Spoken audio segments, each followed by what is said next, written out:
Yeah. Yeah. Okay, AEW. Okay, EW. See ya. See ya. Very intriguing. This is your boy Big B. Welcome to Wrestling Forever. And this is going to be my review for AEW's January 6, 2021 New Year's Smash Week 1 episode. Oh, boy, oh boy. Yeah, man. I can't wait to get to the ending of this, or the conclusion, because that was definitely the best part of the entire damn show for this one. But let's just get into it. Let's just get into this, baby. Okay, so we started off the show with the 8-man tag team wrestling match, where it was the Young Bucks and SCU's Kazarian and Daniels going up against the Acclaimed and TH2. And of course, in that one right there, the Young Bucks and SCU won. Bunch of high flying in that match. Was definitely a good way to start off the show. It was entertaining. It was fun. It was quick.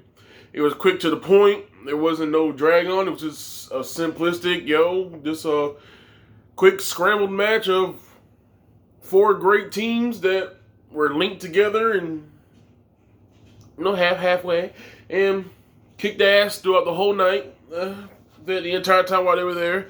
The interesting one was that we found that was a thing about the SCUs, Kazarian and Daniel, saying that the next time that they lose as a tag team, they will be completely done as a tag team.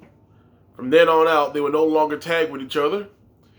And then they also issued out that a future challenge between them and the Young Bucks for the tag team title somewhere down the road. It was a good respectful situation and everything else like that. Yeah, okay. It was good, spiffy, intriguing. It's a good way to give SCU a more deeper storyline. And it's a good little match to look forward to down the road in this year. But we'll definitely probably see within another another month or so, maybe. I don't know. Then we went to a couple series of damn interviews and stuff like that, where we came up next with Jon Moxley, making his big return. Mainly just came out to let everybody know that when the next chance he gets, he's going to whoop Kenny Omega's ass. He's not going to interfere in the title match because he spent the last year scratching and clawing, building the integrity of the AEW World Championship, and he wasn't going to tarnish it or ruin anybody else's opportunities for that situation just because he had a beef with Omega. So that was good to know. And he also let Kenny Omega know that he better keep, that he is always going to be in his blind side, and that he always better keep, literally he better look over his shoulder constantly, because the moment that he least expects it, that John Moxley will come out and get his ass some of that damn Omega. Gonna beat the hell out of him and everything else. It was a good little hype interview to return back to. Then he went to another interview, which was Chuck Taylor and Orange Cassidy. An interview talking about how Trent's probably going to be out for the next 2 to 4 months, and due to that injury he suffered. And then they were interrupted by Miro, Penelope, and Sabin. And Miro offered Chuck Taylor to be his young boy, for him to be Miro. Miro asked Taylor to be his young boy. And he literally is like a person that does like attendance and does like that damn. Usually that's like what rookies usually do for veterans in the business, people that are up dog, like they carry their bags, they do what they gotta do, they clean their rooms, they get their food for them, their drinks and shit like that. And literally Chuck Taylor told them it wasn't gonna happen. And then at the same damn time, he challenged Miro to a match for next week's AEW New Year's Smash Week 2. He popped up with that, and then literally the stipulation was added that if Miro beat Taylor Taylor would have to become his young boy for a week or something like that. Like a week or a month, some shit like that. All I know is he's got to be his young boy. And of course, because he's babyface, oh yeah, I'll do it as long as I get you in the ring. I don't care. It's like, what the fuck? Come on, god damn it.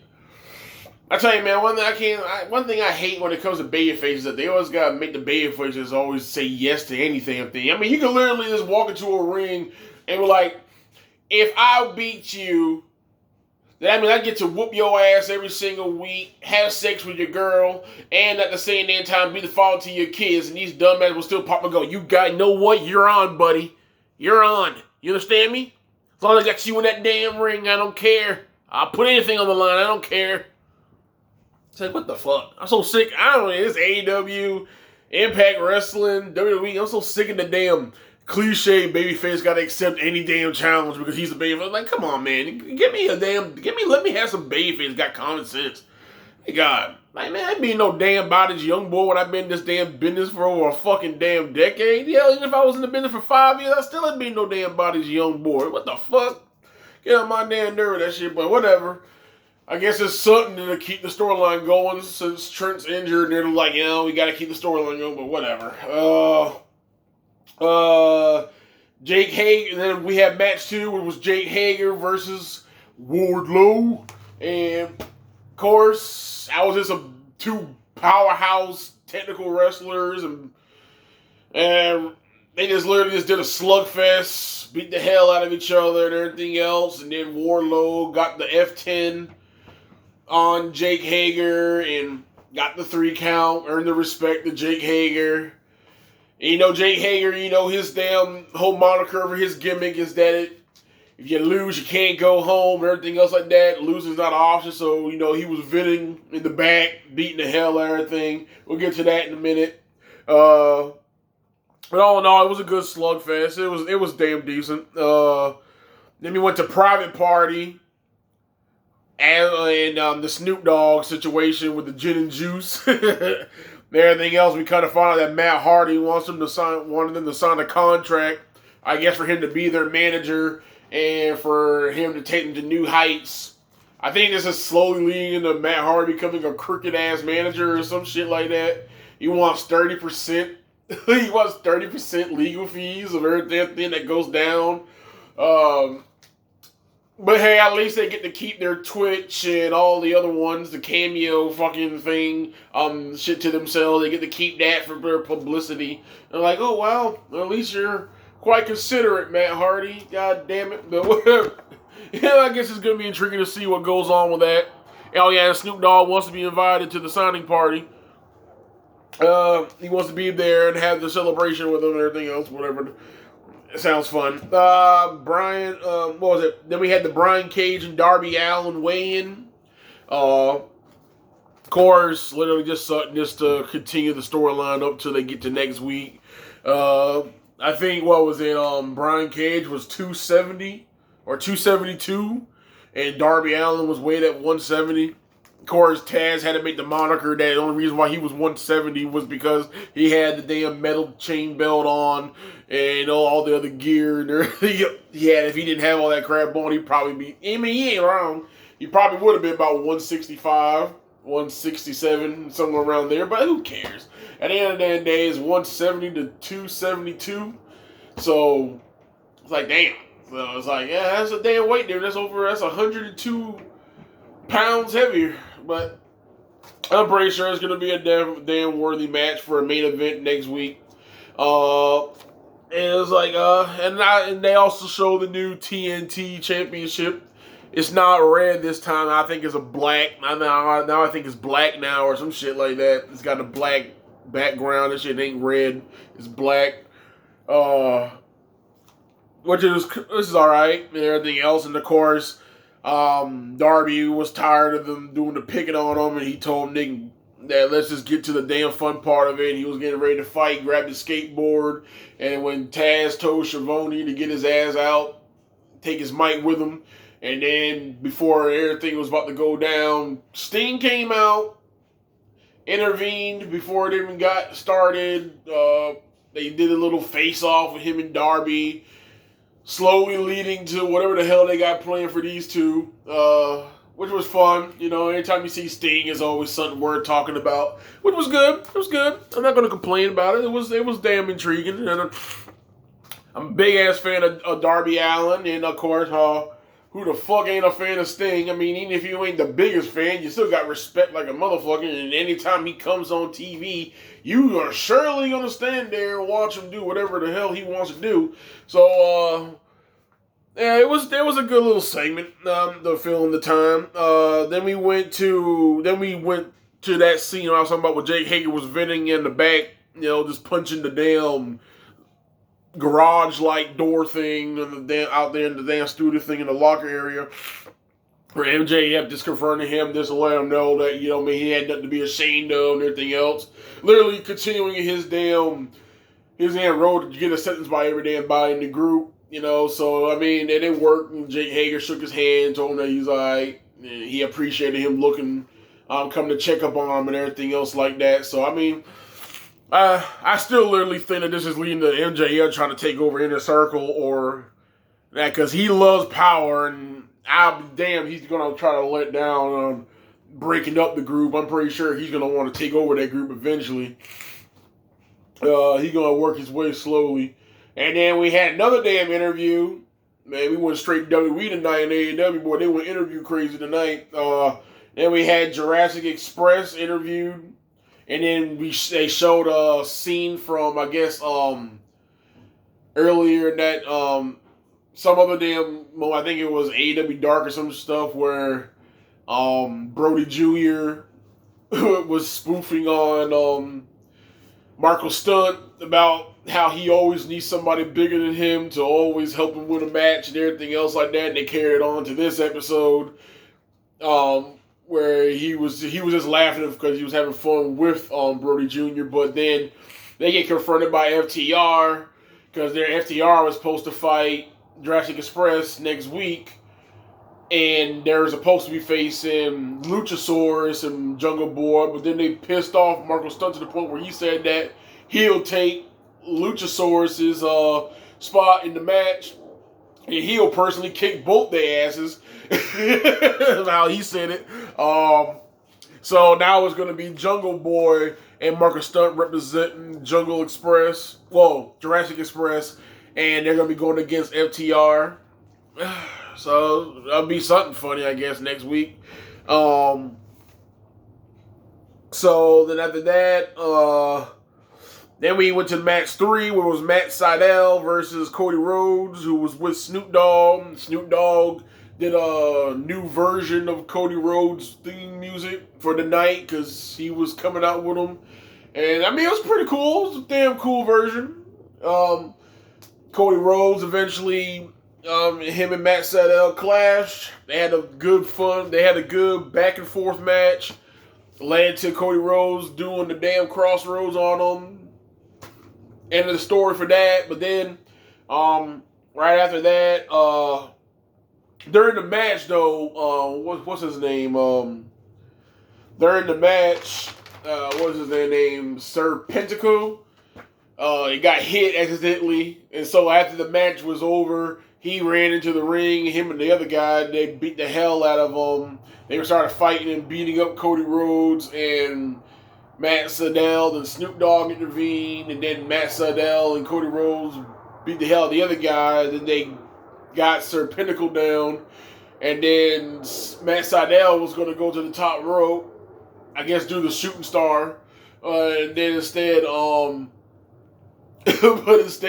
Snoop Dogg did some awkward ass damn somewhat knee splash.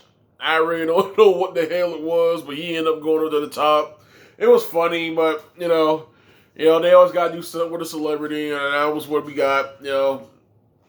Fucking weird ass Snoop Dogg knee to a splash. I don't know what the hell it was, but he went out there to the ring. He fist bumped everybody of Jim Ross and Tony Schiavone and Jericho, and I think it was Excalibur. I think it was that was there too, and everything was good for that. Then they left that situation, and we went to match 4 which was the AEW Women's Championship match between Hikaru Shida and Abaddon. And I'm just going to say this shit, man. Abaddon is like some weird-ass zombie, but I'll tell you one thing. Somebody needs to feed this girl before she comes out, I swear. This damn hungry-ass zombie-like girl from fucking Black Hills need to take her ass home real quick, get her ass a damn peanut butter and jam sandwich or something. Or if you want more meat, fucking get your ass a pork chop. Always coming out here biting the fuck out of her damn body, you biting ass weirdo. But at the same time, I mean, she's cool as hell, but damn boy, I think I've never seen so many damn bites in my life in one damn match. You know what I'm saying? Just biting every damn way. This girl just hungry. Somebody get this damn girl a cheeseburger or something before she comes out here. This girl's ridiculous. And then it was like, but at the end of the damn day, Hikaru Shida got her ass, pinned her 1, 2, 3. On to the next one. Hikaru Shida on to the next one. But one thing I will say, boy, AEW is hemorrhaging right now when it comes to talent for women's division, man. They really... I mean, Hikaru Shida has already went through every damn body in the roster practically, except for what? Big Swole? And Britt Baker? Which I think hasn't went for the title yet or some shit. Man, I don't know. But it's like, well, at the end of that day, it was entertaining. It was alright. It was good. I love Hikaru Shida. I love Japanese women. They're awesome. All of them are awesome. And so are the Chinese. I just love Asian women. Asian women are so fucking hot and kick ass. Sounds like a great wife. The next is we got next week's card after that, which they were talking about because what was it? Ty Conchi was talking to was addressing Serena Deeb about her match with her next week and everything else. And then it was informed that the NWA Women's Championship would be defended when Serena Deeb faces Ty Conchi next week. And then along with that, they said the Elite would be in action. And then after that, they said Jurassic Express, of course, versus FTR. It was now stripped with a Stunt and Jungle Boy instead of Luchasaurus and Jungle Boy. And then we got Pac versus Eddie Kingston. Then we also are going to find out what is Inner Circle's New Year's resolution. And then I guess Dr. Britt Baker is definitely a WWE fan because she decides to be one of the first ones to come out with a talk show. Trying to start that trend now in the business, huh? Pretty soon, probably by next year, we'll have 4 different shows. We got Dr. Britt Baker, DMD, presents The Waiting Room with Cody Rhodes as special guest. And like, okay, we'll see where this goes. And then, of course, they also advertised the TNT Championship with Darby Allin versus Brian Cage's main event. So then we'll quickly move out of there now. Oh, Jesus. And then we went to the absolute best part of the show. The one part of the show that actually was 100% thrilling. It wasn't a little slagging here and there. But oh my God, we went to the main event, the 5th match of the night on the damn card with AEW World Championship match where Kenny Omega defended his title against my boy Rey Fenix. I told you, boy, anytime, everybody already knows that Kenny Omega is one of the absolute damn best in this generation in the world.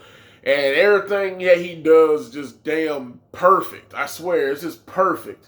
And then at the same time, you got my boy Rey Fenix. My God, is there any? People talk about Grand Metalik is fucking well balanced on the rope. Ain't no person on God's green earth, small, big, tall, fat, thin, I don't give a damn. Ain't nobody in this world more well balanced on the damn rope than Fenix. That guy is on another level. That man is a mutant when it comes to rope walking. This guy is just awesome. I mean, like, every time I watch, even when I used to watch Phoenix and Lucha Underground, oh God, boy, I couldn't wait till I'll see a Phoenix match in Lucha Underground, boy, every time. And then you put these two top 5-star notch badass superstars in the same ring. One profound a Lucha Libre, the other one just literally Omega style in his whole wrestling ways. I mean, there was so many counters, physical counters, not no damn, oh, I'm going to shuffle around you in the back after you get me in the damn waist lock, or I'm going to shuffle around you and put you in the hammer lock or some shit. Like, no. These guys were doing physical counters on each other. I think one time Kenny Omega was trying to do like a tornado DDT or something, and then fucking Phoenix did a damn handstand and literally just flipped out of the DDT standing on his feet. Then another freaking time, there was the one where he was outside the ring and then Phoenix fucking dove over the damn barricade cage, came up trying to do the damn cutter, and then fucking Omega turned it into a damn snap tiger suplex. I swear this guy's got the greatest snap tiger suplex I've ever seen in my life. The guy is so fluent with that step. That shit looked like it hurt like hell. There was one time where Kenny caught him with where Ray Phoenix was trying to do some weird torpedo freaking thing off the top rope, and he just came into a knee from God. Well, Omega, I'm pretty sure he thought it was God for a second. I'll tell you one thing, man. There's every single time Kenny hits somebody with a damn knee. I swear, I just feel like somebody should just call the cops in a good way. I swear, boy, every single time you see Kenny knee somebody in the face, you're like, damn, boy. Oh, boy. And he be doing them so lethal, boy. You be like, oh, my God. Like, man, this guy snap tiger suplexes you.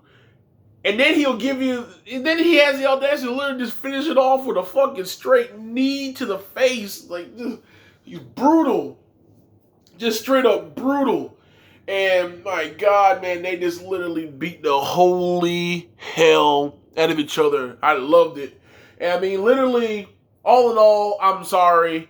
Even though there was a lot of good matches tonight, literally the only match that literally excited me tonight, literally, sadly, because usually when I watch AEW, I'm always excited when watching every damn match most of the time. But I'm sorry, tonight kind of felt a little, yeah. They only when it came to the excitement of the matches, most of the matches were more lackluster than they really were, than what I really thought they were going to be. But damn, the Kenny Omega, the Omega and Phoenix match though, that was exciting 100%. That was the 5-star match of the night. That was my damn favorite match. Of course, it should have been everybody's favorite match because that was the main one that literally did all that crazy shit that was worth talking about. But yes, oh God, I was sitting there the whole time watching it. I was like, man, can we just get to the main event at most of the occasions? I was like, I just want to see the main event because I was like, man, every damn match that was coming in before, they were still good matches. They didn't have any of that intensity like they were supposed to. Like they had, they had good storytelling and everything else. But come on, you gotta admit, they most of the matches didn't really have that fire like they usually do. Like it was kind of lackluster. It was fun. It was still great matches. There was no need to complain about the matches. The matches were all solid, but it just didn't have that fire this week like they usually do. I don't know what the hell it was. I literally was sitting there trying my best to enjoy, just get that fire, like, yeah. But there was no time it was like, maybe it was the crap load of damn interviews that they had this week. They went interview crazy this damn week, boy. I swear, boy, they went on fire. They were just, everybody had something to say the damn night. Well, yesterday night. And so, I was like, I don't know. But at the same time, like I said, 5 stars for the Omega Phoenix match. That was worth every damn minute of watching. That was worth the wait. But that was not how it ended. Because then we had, we showed the damn feed in the back where Don Callis was letting Ray Phoenix remember him know that Pac nor his brother Penta wouldn't be able to come on his side and help him out tonight. And you see Kingston, the Butcher and the Blade beating the holy hell out of freaking Pentagon and Pac in the back. And then Omega went back to beating the hell out of Ray. And then Moxley came out with a damn barbed wire bat, hit Omega in the damn section. He was getting ready to continue the damn brutality. But then out of the darn blue. I was waiting for the moment it was going to happen because they already been doing an Impact. But then the Good Brothers made their debut on AEW, saving Kenny Omega from an assault, beat the holy hell out of Jon Moxley. Kenny Omega beat the hell out of Moxley with that barbed wire bat. My God, thank God he had a shirt on, boy. Oh, that was some damn lethal hits. And then after a while of them beating the holy hell out of Moxley and Phoenix, then the Young Bucks came running in. They were trying to figure what the hell was going on with the situation and everything else. And then there was like before that even happened, all the damn people that was in the fans area, all the wrestlers was trying to come out, trying to stop the damn thing from happening. They are all getting their asses whooped. And then two members, I don't know, I think one of them said one of their name was Austin or some shit like that. And they kept trying to intervene in the match, and the Young Bucks super kicked the shit out of them. And then, of course, at the end of the damn night, we got a too sweet moment of Bullet Club members, some of the absolute best Bullet Club members, when Kenny Omega, Doc Gallows, Carl Anderson, and Matt and Nick Jackson all did the too sweet sign at the end of the damn show. Good old moment. Everybody loves the Bullet Club. Especially me. I'm a Bullet Club lover. And that was a great-ass moment. But like I said, most of the damn show was practically lackluster tonight. I had solid matches, but it just didn't have that same energy tonight like it usually do. But the main event and the conclusion of the show after the main event, worth every damn moment. Watch that match if you haven't. Watch it. I don't care. Even if you got a spoiler, watch the damn match. I'm telling you, people can talk about it all they want, but once you start watching it, I don't give a damn how much people tell you about it. Your eyes are going to get stuck on the screen like this. You're going to shift up, go close. You're going to be like a damn 5-year-old kid watching the damn Teletubbies back in the early 2000s. You're going to be sitting there like this going, oh my God, what the hell? And it's going to be wonderful for you, and I'm telling you, 5 stars. 5 stars. So, that's it for my review.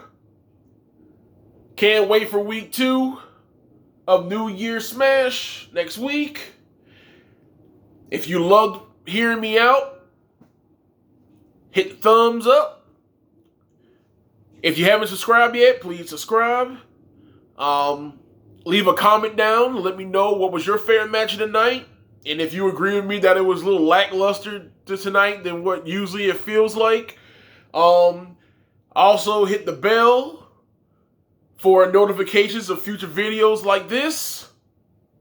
And most of all, remember, wrestling's forever. Be safe. One love.